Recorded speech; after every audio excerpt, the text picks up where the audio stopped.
இன்னொருத்த பக்கத்துல அழுதுட்டு இருக்கும்போது எப்படி சாப்பிட முடியும்? நம்ம தண்ணி தர மாட்டான். ஒவ்வொரு தீர்ப்பாயம் ஒவ்வொரு குழு தீர்ப்பு சொல்லும் போதெல்லாம் அடிக்கிறான். முல்லை பெரியார்ல அடிக்கிறான், காவேரியில அடிக்கிறான், ஆந்திரால அடிக்கிறான். எல்லா பக்கமும் அடி வாங்கிட்டு இருக்கான். அவமானம் பண்ணிட்டு இருக்கணுமாடா? ஒரு இனம் இப்படி தொடர்ந்து அவமானம் பண்ணிட்டே இருக்கணுமா? ஒரு குழந்தையின் விரலில் வலி இருக்கும் போது தாயின் இதயத்தில் வலி இருக்குன்னு சொல்றான். தன்னுடைய குழந்தை விரல்ல ஒரு சின்ன வலியோட அழுதா தாய்க்கு இதயத்துல வலி இருக்குன்னு சொல்றான். ஒரு நாட்டோட குடிமகன் எங்கேயாவது வேதனைப்படும் போது ஒரு நாட்டை ஆள்பவனுக்கு வலிக்கலாட்டி என்னடா அவன் தலைவன்? என்னடா தேசபக்தி? இத தமிழ் சொந்தம் ஏன் என்ன உணராம இருக்கு? இல்ல கம்யூனிசம் பேசுறான், உலக பொதுமுறை பேசுறான். அவன் இனம்னு வரும்போது அவனுக்காக நிக்கிறான். இங்க மீனவனை அன்றாட சித்திரவதை பண்ணிட்டு இருக்கான்ல. தேசபக்தி தேசபக்தி எதுடா தேசம்? எதுடா தேசபக்தி? ஒரு குடிமகனை நேசிக்கிறதுக்கு பதிலா பக்தி. மீனவர்கள் வாழ்க்கையை வாழ்பவர்கள். அவன் அன்றாட உழைப்ப அப்படியே வாழ்க்கையில போடுவான். அவன் வாழ்க்கை ஒரு பணப்புழக்கத்தை அதிகப்படுத்துவான். அவனை பாதுகாக்க முடியல. என்னடா நாடு இது? என்ன நாடு இது? எங்க போனாலும் தேசபக்தின்னு பேசுறேன். தேசபக்தினா என்னன்னு சொல்லுங்கடா. பக்தினா என்னன்னு தெரியல, தேசம்னா என்னன்னு தெரியல. தேசபக்தி தேசபக்தின்னு சொல்றான். அந்த வார்த்தையை அருவருப்பா இருக்குடா. அப்துல் ரஹ்மானுடைய ஒரு கவிதையை சொல்ல ஆசைப்படுறேன். ஒரு பக்கம் அம்மா பசிக்குதே என்ற அழுகுரல், மறுபக்கம் ஐயோ கொல்றாங்களே என்ற அழுகுரல், இதுக்கு நடுவில் தேசிய கீதத்தின் குரல் என் காதில் கேட்கவில்லை அப்படின்னு சொல்றாரு. கார்ல் மார்க்ஸுடைய நிறைய விஷயங்களை வெளியே கொண்டு வந்தது ஏங்கல்ஸ் தான். அவர் காலம் முழுவதும் வறுமையில வாழ்ந்தாரு. ஏங்கல்ஸ் ஒரு முறை கார்ல் மார்க்ஸுக்கு ஒரு கடிதம் எழுதுறாரு. என்னுடைய மனைவி இறந்து விட்டாங்கன்னு ஒரு கடிதம் எழுதுறாரு. அந்த கடிதத்துக்கு கார்ல் மார்க்ஸ் இருந்து எந்த ரிப்ளையும் வரல. மீண்டும் ஒரு முறை மற்றொரு முறை இருவரும் சந்திக்கும் போது கார்ல் மார்க்ஸ் பல விஷயங்களை பற்றி பேசுறாரு. அவர் மனைவி இறந்த அந்த கடிதத்தை பற்றி எந்த வார்த்தையுமே பேசல. அப்போ ஏங்கல்ஸ் கேட்கிறாரு, என்னுடைய மனைவி இறந்து விட்டதா ஒரு கடிதம் எழுதியிருந்தேன்னா அதை பற்றி நீங்க ஒண்ணுமே சொல்லலையே அப்படிங்கும்போது கார்ல் மார்க்ஸ் அதுக்கு சொல்றாரு, பாத்தியா ஏங்கல் நான் எப்படி ஆயிட்டேன்னு பாத்தியா? என்னை சுத்தி நடக்கிற இந்த துன்பங்கள் துயரங்கள் நான் அனுபவிக்கிற இந்த கஷ்டங்கள்னால உன்னுடைய அந்த செய்தி என் மூளைக்கே போகல பாத்தியா? நான் எப்படி மாறிட்டேன்னு பாத்தியா அப்படின்னு ஒரு கருத்தை பதிவிடுறாரு. நம்ம தமிழ் சமூகம் முழுவதும் இன்றைக்கு அந்த துன்பத்துல தான் இருக்கு. என் மக்களை அதை உணர்றீங்களா? பேர் ஆபத்தை நோக்கி சென்றிட்டு இருக்கு. இந்திய நிலப்பரப்புல இன்றைக்கு தமிழ் நிலப்பரப்பு தான் ரொம்ப பெரிய பாதிப்பை சந்திச்சிட்டு இருக்கு. எதிரிகளை விட துரோகிகள் அதிகமாயிட்டா அந்த மண்ணில்.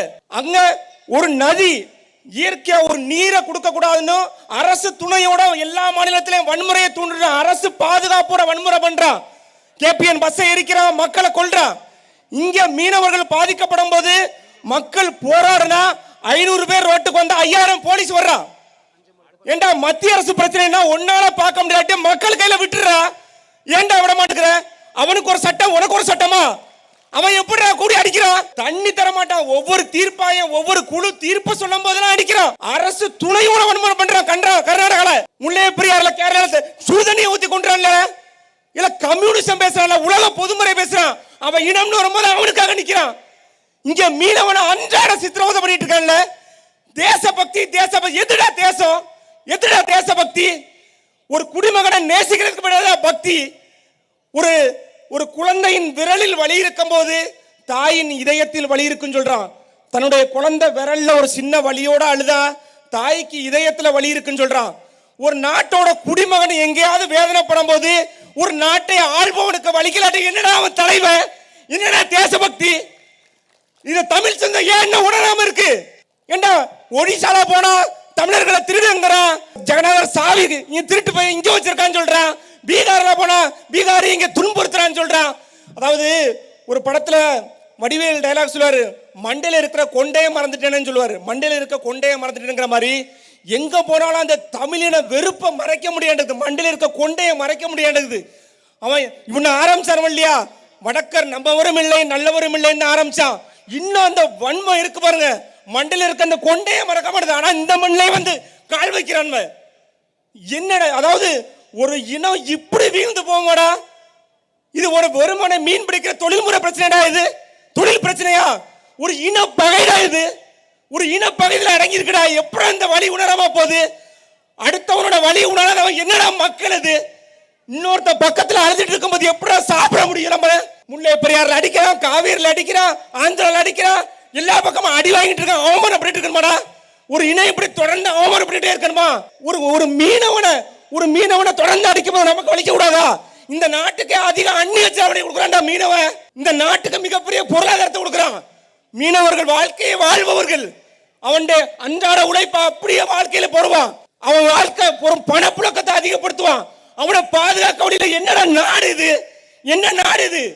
எங்க போனாலும் தேசபக்தின்னு பேசுறேன். தேசபக்தினா என்னன்னு சொல்லுங்கடா. பக்தினா என்னன்னு தெரியல, தேசம்னா என்னன்னு தெரியல. தேசபக்தி தேசபக்தின்னு சொல்றான். அந்த வார்த்தையை அருவருப்பா இருக்குடா. தேசபக்திங்க வார்த்தையை சொல்லாதுங்கடா. அந்த வார்த்தை காதுல இருந்து ரத்த ஓடிதான் எங்களுக்கு. என்ன தேசபக்தி? கையிலையும் காலையும் விலங்கு போட்டு எடுத்துட்டு போறான்டா அவன். என்ன நீங்க தேசத்தை பத்தி பேசிட்டு இருக்கீங்க? விட்டுருங்கடா. எங்களை விட்டுருங்கடா. வரி மட்டுமே எங்கள்கிட்ட. எங்க வாழ்க்கைக்கு பாதுகாக்க இல்லைன்னா வரி உங்களுக்கு. அநாத நாய்கள நாடற்றவர்கள் நாடுக்கு சொந்த கொண்டாடிட்டு இருக்காங்க. ஆதார எதிர்க்கிறேன்னு சொல்ற திமுகவும் எஸ்ஐஆர் ரோட்ல போராடுது. ஆதார அந்த எஸ்ஐஆர் ஆதரிக்கிறேன்னு சொல்ற அதிமுக ரோட்ல இறங்கி போராடுதுடா. என்னடா நாடகம் நடத்துறீங்க? எதிர்க்கிறேன்னு சொல்லிட்டு நீனும் போராட்டம் நடத்துற, ஆதரிக்கிறேன்னு சொல்லிட்டு அவனும் போராட்டம் நடத்துறான். இதுல கொல்லப்படுறது மக்கள் ஜனநாயகம். இந்த அரசியல் வியாதிகளால கொல்லப்படுறது எதிரே விட துரோகி ஆபத்தானவன். துரோகிகளை தான் முதல்ல தீர்த்து கட்டணும். காலங்காலமா அந்த துரோகத்தினால வீழ்ந்து போனோம். என் தமிழ் சொந்தங்களே, விழித்துக் கொள்ளுங்கள்.